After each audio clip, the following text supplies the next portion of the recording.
They were once called monkeys from juvie, kicked in the chest, choked, and forced to bow down, in a dojo that displayed a sign reading "Honor and Discipline." No one stood up for them, not even the instructor. But what the bullies didn't know was this. The boys' father, a war veteran who once brought down the Taliban, had been training them in secret. And on one fateful night, right there in the parking lot, no referee, no audience.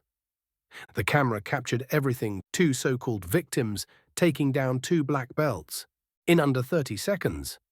That clip hit 2 million views in a single day. And the dojo was permanently shut down. Before we begin, please like this video and let us know in the comments where you're watching from. Your support gives us the strength to keep sharing powerful, soul-stirring stories like this one. Let's begin.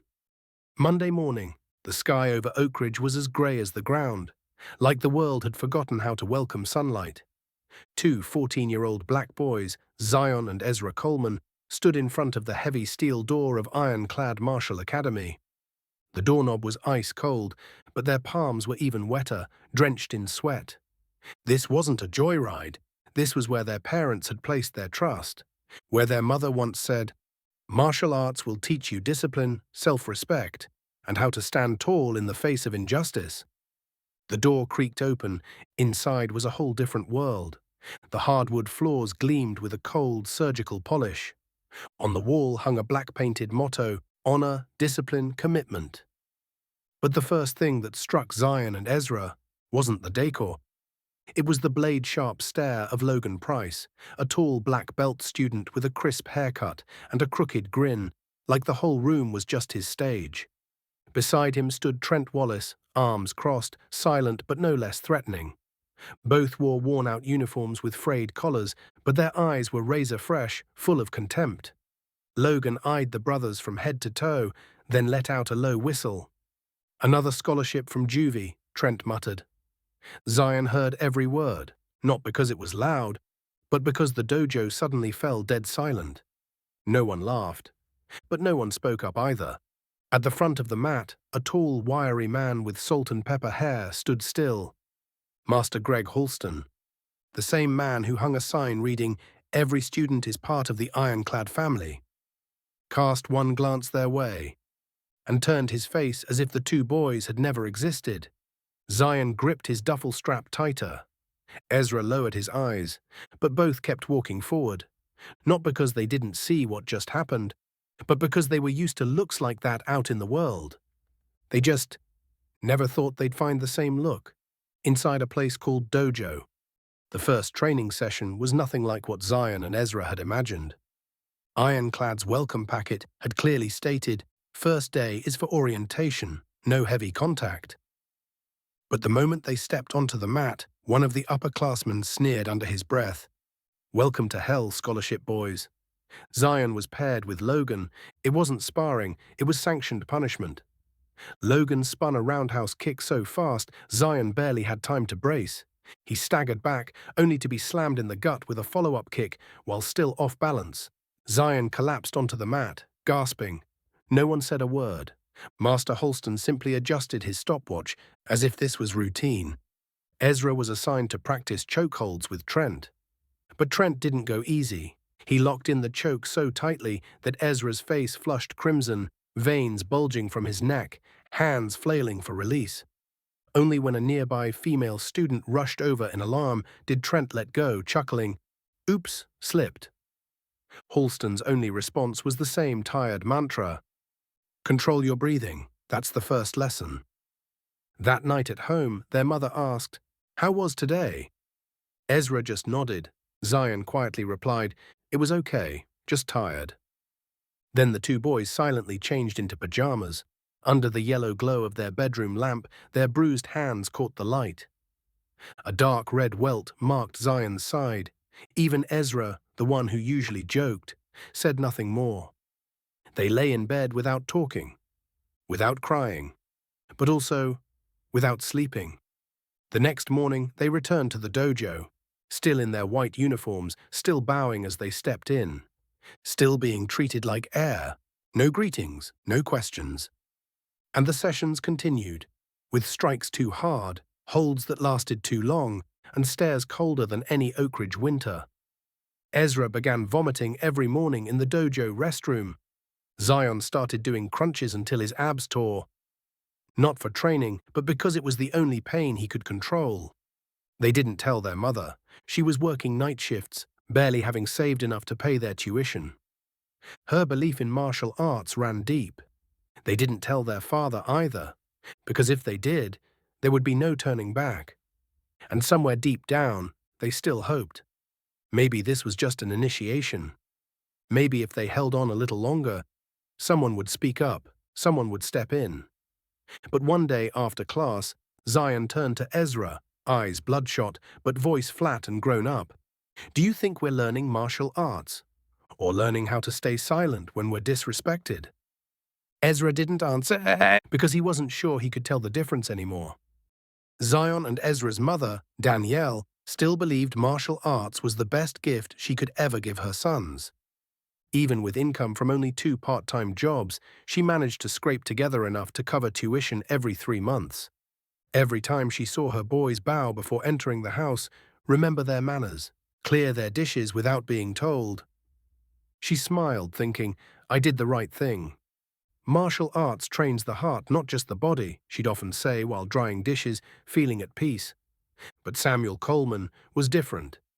He wasn't so easily swayed by formalities. A former soldier who had served in Fallujah, who had once laid in the dirt between whistling gunfire and shaking earth, Samuel knew the look in someone's eyes when they were being pushed to the brink. And he saw it, right at the dinner table, when Ezra bowed too low without being asked, when Zion forced himself to chew through a meal even though he looked ready to vomit. Samuel didn't say anything, just looked down at his own calloused hands, then back at the faint bruise on Ezra's wrist, poorly hidden under a flimsy bandage. That night, after the boys went upstairs, Samuel stood silently by the door. The night breeze stirred the curtains. He knocked 3 times, then stepped in. Zion sat at his desk under the glow of a study lamp. A martial arts manual lay open in front of him, but the pages hadn't turned. He was only pretending to read. "How was today?" Samuel asked. His voice wasn't loud, but it carried weight. Zion hesitated, a slow breath. "It was okay, Dad." Too short a sentence for such a long day, Samuel didn't press. He simply reached out and gently took the book from his son's hands. The pages were pristine and colorful, but one section, gripped too often, was creased and stained with dried blood. The next morning, he told his wife, "I want to watch the boys train." Danielle looked surprised but nodded. "I think that's great. You'll see how much they've improved." But Samuel wasn't looking for progress. He was looking for proof. That Saturday afternoon, he walked into Ironclad Martial Academy. No one knew who he was. Just another black man in a faded blue jacket, standing quietly against the wall like any other parent. Logan Price spotted him first, leaned in and whispered something to Trent. Suddenly the 2 boys looked different, polite, measured. They even bowed respectfully and said, "Good afternoon, sir. We'll be more careful today." More careful. Samuel locked that phrase in his mind. On the mat, Master Greg Holston stood upright like a statue come to life. His voice echoed steady and precise. "Technique is everything. There's no need for excessive force." But Samuel had seen enough false loyalty in his men overseas to recognize when someone was putting on a show. That day's session was disturbingly calm. No harsh strikes, no shouting, no one slammed to the floor. Everything was unnaturally pristine. And when class ended, Master Holston approached. "Your sons need to develop more patience," he said, "but I see potential in both." Samuel stared into his eyes. No smile, no handshake. Just one sentence. "I don't believe in potential buried beneath fear." Then he turned and walked away. Back home, he didn't say a word to Danielle. But that night, after the lights went out, the Coleman garage glowed for 3 straight hours, and from inside came the sharp, dry thuds of fists. Against the heavy bag, against the air, against the silence that had lasted far too long. Ever since Samuel's visit, the atmosphere at Ironclad began to shift. Not out of guilt, but out of caution. Logan Price and Trent Wallace both knew. The gaze of that war-hardened father wasn't like the others. It was the gaze of someone who had seen blood on the battlefield, and wouldn't be fooled by polite smiles and rehearsed courtesy. So, they acted, and they acted brilliantly. Logan transformed into the model senior student. He adjusted Ezra's belt, smiled warmly, even bowed deeper than necessary when greeting Sensei. Trent started showing up with a water bottle, offering it to Zion before training. "Sorry I went too hard the other day. Didn't mean to, bro." Zion didn't take it, but he didn't say a word either, because he knew one wrong response could be twisted into aggression. Master Greg Holston, the same man who gave weekly sermons on honor, began checking in on them in front of the class. "Everything going well, boys? Let me know if there's anything." His voice was calm, warm, calculated. But after every session, once the students dispersed, he would pull Logan and Trent aside to whisper in a corner. No one could hear the words, but that look in his eyes was no longer the look of someone accidentally unaware. Zion started to see it clearly. This wasn't a dojo. It was a theater. Ironclad wasn't about martial arts. It was a stage, and everyone was acting, except them. One day during partner drills, Ezra spun to avoid a kick from Trent. He didn't counter, just dodged. Master Holston blew the whistle instantly. "No unauthorized techniques. You haven't been taught that yet." Unauthorized? Ezra stood frozen, confused. He was only trying to protect himself. Trent shrugged and smirked. "Maybe he's been watching too many YouTube videos, Sensei." The class snickered. Master Holston nodded and continued the lesson. Over time, the punishments became harder to detect. Strikes that hit just under the legal threshold. Holds that lasted just long enough not to leave visible marks. Sneering comments whispered when the instructor's back was turned, then brushed off with, "I was just asking a question," when caught. Every time Zion or Ezra looked up at the back wall, where the words honor, discipline, integrity were boldly printed, they wanted to punch through the bricks. Integrity? It was the one thing Ironclad had never possessed. At home, Samuel didn't ask questions. But he noticed. He noticed the way they breathed, the way they trained after dinner, punching the heavy bag like they were punching the world itself. One night, as the garage echoed with relentless blows, he stepped inside and placed a hand on Zion's shoulder. "Do you want to stop?" he asked. Zion, breath ragged, face flushed, replied with only one sentence, "I want to answer." "Answer what?" "Answer the question, if I don't speak up, who will?" Samuel stood silently for a moment. Then he turned, tightened the straps on the heavy bag, and said, "Then we train hard enough that when you speak up, the whole system won't be able to ignore you." The Coleman garage used to be nothing more than a dusty, grease-scented space for parking an old car. But now, it had become a place of rebirth. Samuel Coleman, a former U.S. Marine, began turning it into a battlefield training ground.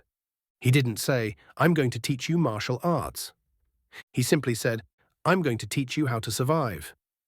No soft mats, no wall-length mirrors, no dramatic ki shouts like at Ironclad. Just cold concrete floors, hand-sewn punching bags, a few makeshift pads, and the dim glow of a single flickering fluorescent bulb. The first lesson wasn't a strike. It was observation. A blow doesn't start with the hand. It starts with the shoulder, with the eyes. Watch, react. Don't wait for permission. Zion learned to read body language. Ezra learned to feel movement through footsteps. Both boys learned to count breaths, so they wouldn't let gasps slow their thinking. Every night from 8 to 10 p.m., the garage echoed with the sounds of contact, fists into pads, knees into bags, shoulders hitting the cement. One night Ezra sprained his wrist practicing choke escapes. Samuel didn't coddle him. He simply said, "On the battlefield, no one stops because your hand hurts, so either wrap it or fall behind." Ezra wrapped his wrist and kept going. They weren't training pretty moves. They were training effective ones. Sweeps with just enough force to knock a person off balance. Backward steps that lured opponents into knee-lock traps.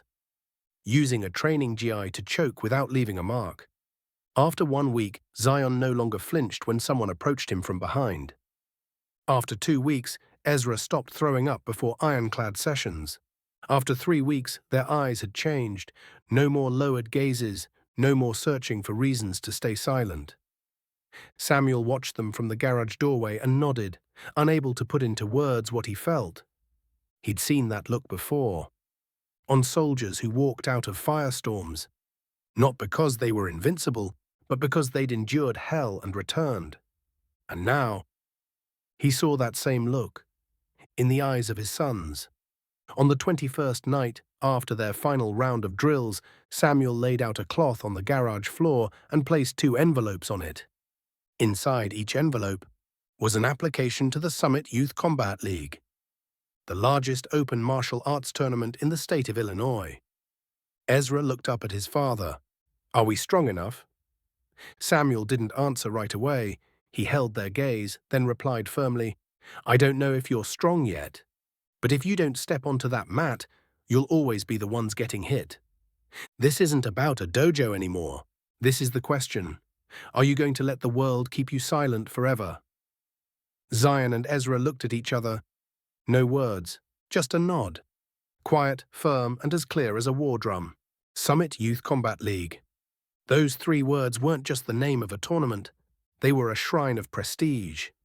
The sacred ground where Logan Price and Trent Wallace had claimed gold 4 times, bathed in stage lights, cheered by parents, local media, and Master Halston himself. For Ironclad Martial Academy, victory at Summit was proof they were Oak Ridge's #1 dojo. But for the Coleman family, it was a battleground for justice. Zion and Ezra told no one, not even their mother. They quietly filled out the forms, mailed the applications, and used the stash of prize money Samuel had hidden in a rice jar. When the acceptance letters arrived, they stood silently, staring at the envelopes, and nodded dash, as if signing a death warrant for fear itself. The day of the tournament, the city's largest arena was packed wall to wall. Banners, drums, name announcements, a storm of sound and spectacle. At the center, Zion saw it. Logan Price's name on the matchboard. Opening bout, open division. No way to back out, no schedule changes. The fight was now. Zion stepped onto the mat. Face to face with Logan. Logan grinned, that same arrogant smirk he'd worn since day 1 at Ironclad. Stepping onto the mat is one thing, but walking off without being carried, that's the real challenge. The bell rang. Logan launched a spinning high kick, fast, familiar. But Zion had seen this kick dozens of times in the garage. He didn't dodge out of instinct. He waited, and just as Logan's heel sliced through the air, Zion dropped low, grabbed his ankle, anchored his rear leg, and twisted his hips. Thud. Logan slammed onto the mat. The dry, brutal sound silenced the entire arena. Zion didn't yell. He didn't look to the crowd. He stood still. Eyes locked on Master Halston, who sat frozen in the stands. Next match, Ezra versus Trent. Trent smirked with mockery. "What is this? Some kind of magic trick you'll been practicing?" Ezra said nothing. He waited for Trent's signature straight punch. Then slipped backward into a drop guard pivot, hooked Trent's shoulder, yanked him forward, and countered with a vicious knee lock to the thigh. Crack. The sound was unmistakable. Trent crumpled. The referee rushed in immediately. Ezra released at the first whistle. Blood trickled from Trent's lip. No one spoke. Then the crowd erupted, not in cheers, but in shock. 2 ridiculed black scholarship kids had just dismantled the idols of the entire Ironclad Academy. No celebration, no flowers, just a rising wave of whispers, spreading like a jolt through every corner of the gym, and amid the stunned silence, Samuel Coleman, still in his faded jacket, hands in his pockets, stepped out from the last row. He nodded slowly. No one saw him smile. But to Zion and Ezra, that nod said everything. He believed. The matches were over. The medals were handed out. Zion and Ezra didn't smile. They didn't celebrate. They didn't post a single thing on social media. They simply walked out of the arena, crossing the vast parking lot behind the building. where the streetlights flickered, illuminating the asphalt in broken patches. And there, Logan Price and Trent Wallace were waiting. No tournament uniforms, no medals around their necks, just two boys seething for revenge, eyes burning red, fingers clenched inside steel-knuckled gloves. Trent hissed, "You think winning that cheap circus means it's over?" Zion took a step back, eyes scanning the distance. The car was about 15 meters away. No security, no witnesses. Ezra gently squeezed his wrist. A signal. Logan charged first, a straight punch. But Zion was no longer the kid who got flattened on day one at Ironclad. He didn't back away. He closed the distance, dropped low, hooked under Logan's arm, swung around, and locked in a mid-air chokehold. Tight, clean, just like Samuel had taught him. Trent roared, rushing in. But Ezra was already there. He slammed his shoulder under Trent's collarbone and twisted, executing a clavicle fold that dropped Trent to his knees in 5 seconds flat. And then, a low hum. Samuel Coleman's car rolled quietly to a stop nearby. As silent as a shadow. On his dashboard, a mounted camera captured everything. From the moment Logan struck first to the second both boys were gasping on the pavement. No extra blows. No retaliatory violence, just precision and proof. Samuel stepped out of the car. His voice was calm, like a trigger being cocked. "Congratulations, boys. You just graduated from Social Suicide 101. Logan wheezed, trying to get up. But Zion released him first. No need to choke. No need to prove anything anymore. He stared down the boy who once called him a monkey. "I don't need your applause. I just need you to never do this to anyone else again." Ezra tossed Trent's fake training gloves onto the hood, and the two brothers walked toward their father's car. Samuel didn't speak. He just opened the door and let them in. But in his eyes, for the first time, there was water. Not from fear, but because his sons had learned to stand, not just to defend themselves, but to end a silence that had festered for years. And the real storm was only beginning. That night in the Coleman garage, the same space that once echoed with sweat, pain, and grit, now glowed like a makeshift film studio. Samuel powered up his old laptop, plugged in the hard drive, and rewound the footage. On screen, Logan Price and Trent Wallace ambushing, Zion countering, locking a chokehold, Ezra collapsing Trent with a shoulder trap. Every move, crystal clear. No excessive force, no brutal retaliation, just justified resistance. Samuel looked at his sons and said, "We're not sending this to the police first. We're sending it to the truth." He uploaded the video to an old YouTube account dash, one he once used to store military memories. The title, "When Justice Wears No Uniform, Two Boys Stand Against Violence After the Summit Tournament." The clip was exactly 58 seconds long. No music, no effects, just raw footage and real sound. And then everything exploded. Within 3 hours, a martial arts instructor from a neighboring state shared the video. By hour 8, an independent journalist from Chicago reposted it to Twitter, adding the hashtags Justice for Coleman, Ironclad Exposed. By hour 16, the video crossed 1 million views. At 24 hours, a local news station called Samuel's home. And at 48 hours, a reporter from a national television network knocked on their door. But the most shocking part wasn't the view count. It was the hundreds of comments. From former students of Ironclad Martial Academy. "Logan broke my nose when I was 13. No one did anything. Master Holston made me stand in the snow for refusing to spar with Trent. We stayed silent because our parents didn't want to lose our scholarships." The darkness had been flooded with light, and under that light, a long-buried truth came into focus. Ironclad wasn't a dojo. It was a machine of fear, calculated, sustained, and protected. Samuel called his lawyer. Every piece of evidence, the video, old emails, former student testimonies, was compiled into a single case file.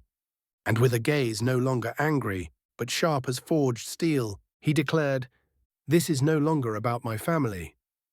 This is a war to end the silence." Zion and Ezra stood behind him, unshaken, unhidden, because now the world was watching. Day 3. The video of Zion and Ezra hit 5 million views. Samuel Coleman's YouTube account flooded with thousands of comments overnight. But more importantly, response videos began to surface.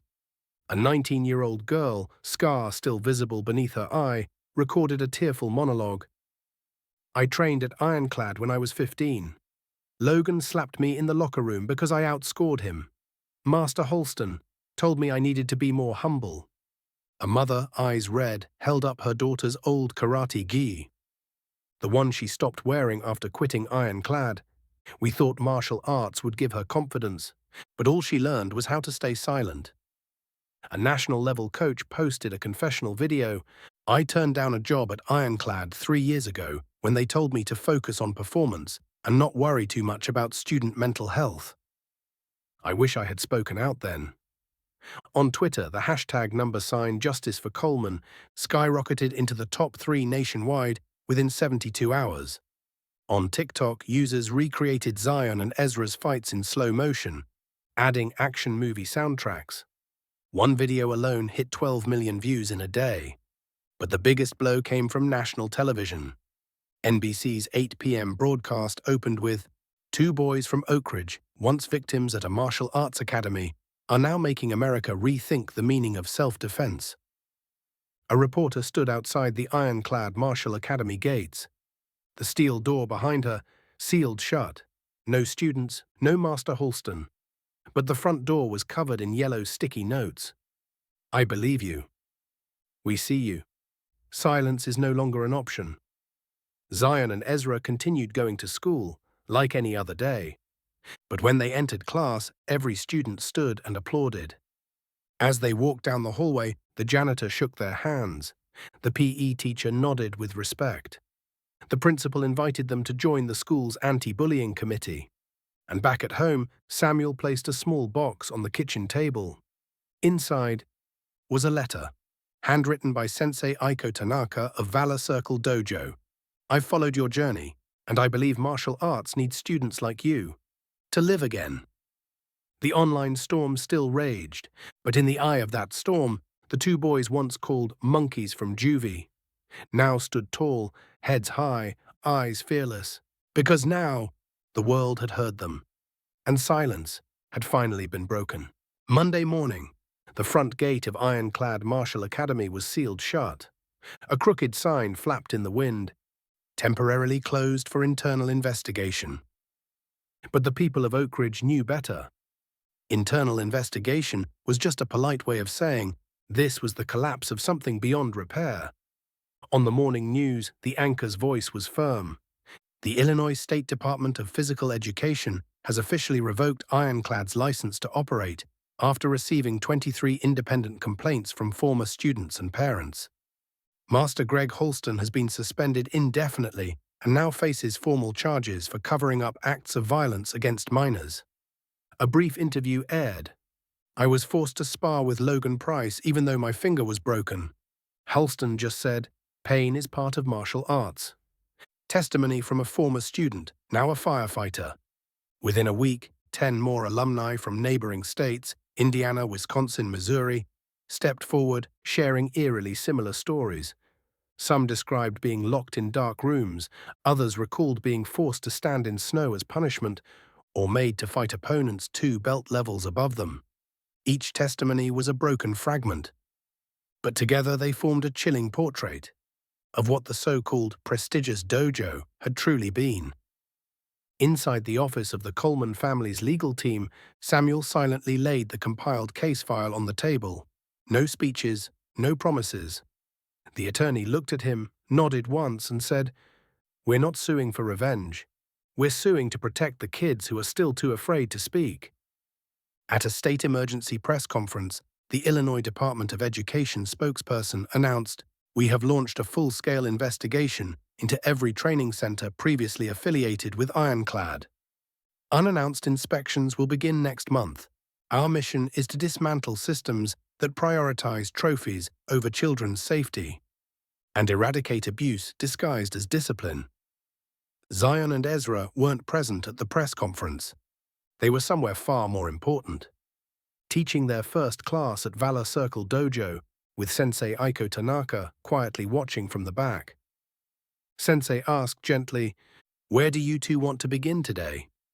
Zion answered without hesitation, "With how to stand up after you've been knocked down."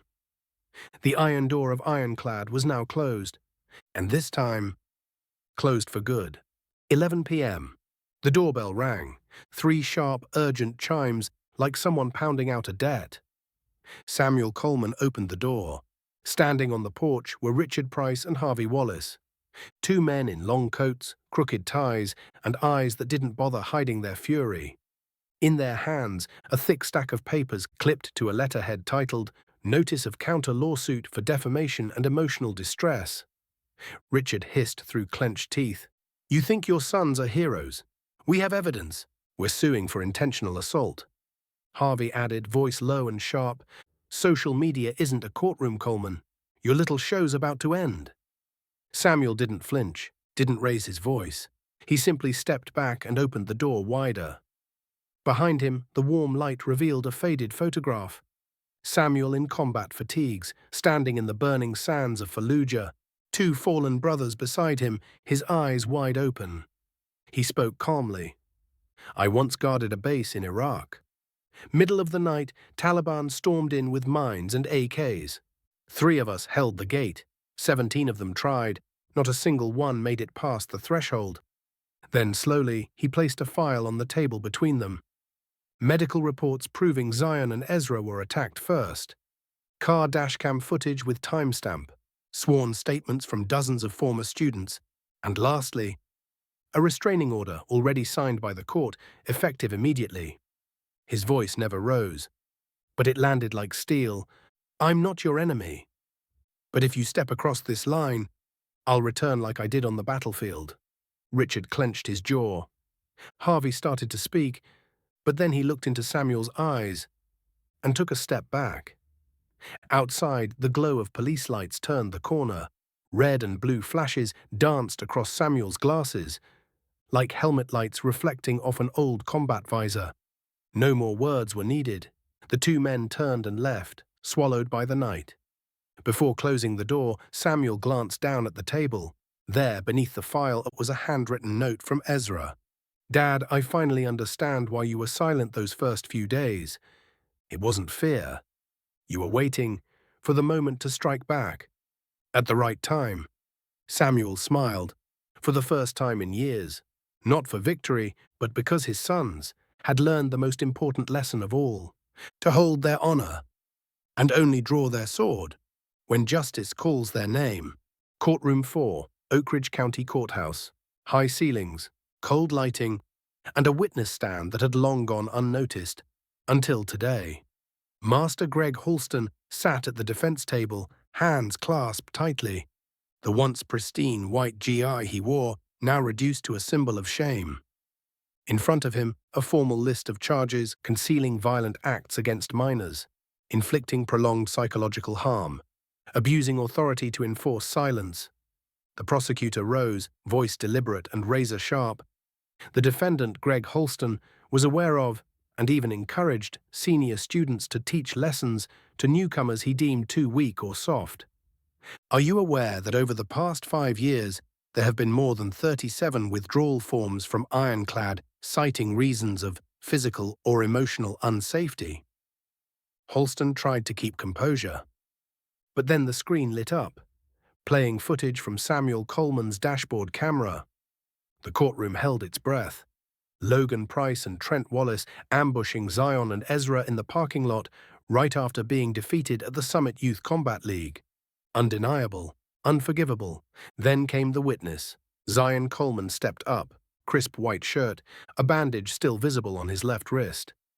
The judge leaned forward. "Do you have anything to say to the defendant?"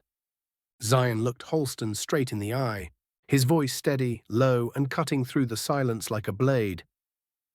"You used to say martial arts was about honor, but to you it was just a mask for violence. You turned a place of discipline into a place of humiliation, where students had to choose between enduring abuse or giving up.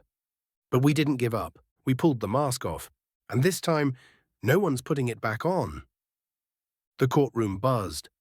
A wave of tight, held breaths and restrained applause.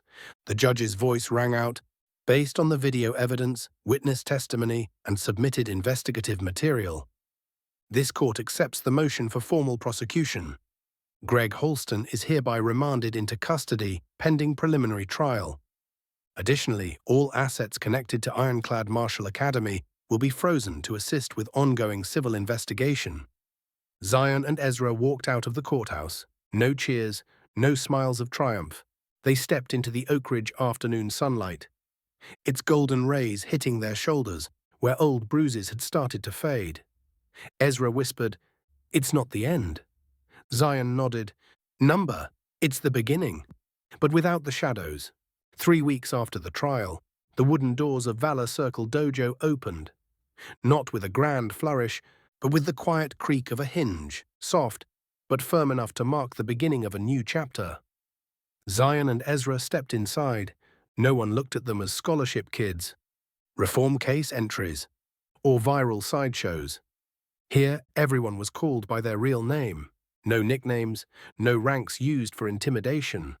Sensei Aiko Tanaka, an elderly Japanese woman with eyes sharp as polished steel, bowed to them with perfect form. "Coleman-kun, welcome. In this place, strength is not in the punch, but in knowing when not to throw it." She didn't ask about Ironclad. She didn't mention the scandal. She simply handed them 2 crisp uniforms, still warm with the scent of fresh laundry. Their first class placed them in the advanced techniques group. Zion moved with a lightness the others couldn't match. Ezra could read his opponents like he'd seen the fight before it began. But no one envied them. No one mocked them. Because here, when a student fell, someone always reached out a hand. A week later, Sensei Tanaka invited the brothers into a small office, lined with calligraphy scrolls and calm silence. She placed 2 booklets on the table, Assistant Instructor, Beginner Level. Zion blinked, confused. "But we're still learning. We're not ready to teach anyone." Aiko smiled gently. "Skill has never been the first requirement, but knowing pain and standing back up from it, that is." The following week, Ezra stood before a group of younger students, among them a shy boy whose left hand trembled, the effects of mild cerebral palsy. Some kids giggled. Ezra didn't shush them. He knelt beside the boy, placed a firm hand on his shoulder and said, "Nobody gets left behind here. If you move slow, I'll move slow with you." Inside Valor Circle, there were no barking commands, no contemptuous stares, no brutal fitness tests meant to break spirits. Only steady breaths, feet brushing across mats in quiet rhythm, and sometimes a soft laugh, woven between beads of sweat. This place was rebirth. It was light, and when Zion glanced out the dojo window and saw his father, Samuel Coleman, arms crossed, eyes quietly misted, he knew, for the first time, his father didn't need to step in, because now that they knew how to stand tall on their own. A crisp autumn afternoon at Valor Circle Dojo, Sensei Aiko Tanaka stood before the assembled students, holding a matte black wooden box in her hands. She opened the lid and revealed 2 brand new brown belts. One for Zion, one for Ezra. Not for medals, not for glorious victories, but because they had come to understand the true essence of martial arts. As the dojo bowed in quiet congratulations, Aiko stepped forward and placed in their hands something greater than a belt, a responsibility. Starting next week, Coleman Sensei will lead the Humble Beginnings class, for students who are young, vulnerable, or carry old wounds. Zion and Ezra exchanged a glance. They remembered the feeling of standing alone at Ironclad, the sting of a foot to the ribs, the cold eyes of Master Holston looking away as if they didn't exist. And now, they were the ones reaching back, the first to return and offer a hand.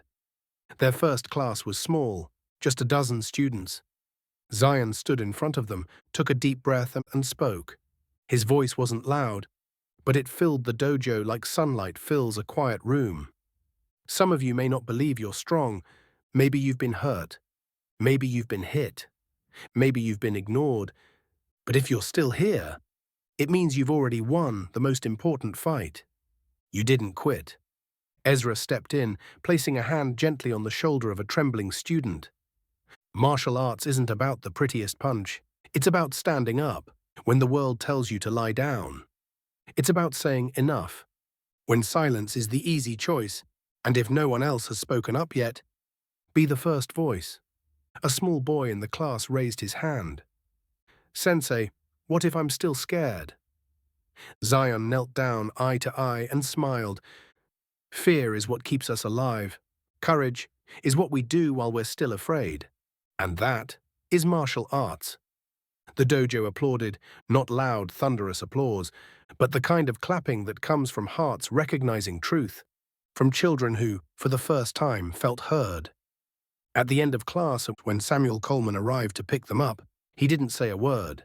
He simply bowed, deeply, to Sensei Tanaka. Then he wrapped his two sons in his arms. And in that golden light pouring through the dojo window, martial arts was no longer just a skill. It was a belief, returned to those who had once lost it.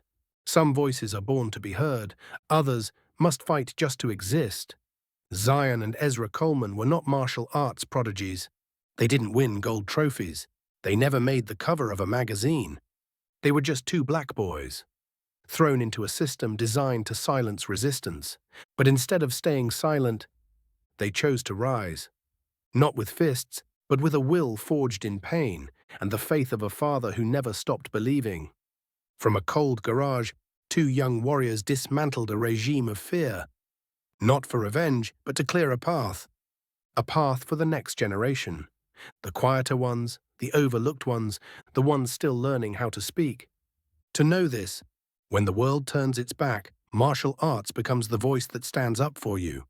Ironclad may be closed, but the light from Valor Circle will never dim, because it doesn't live in signs on a wall. It lives in those who dare to say no, when everyone else bows their heads. And what about you? Will you speak up? When silence is the easy choice?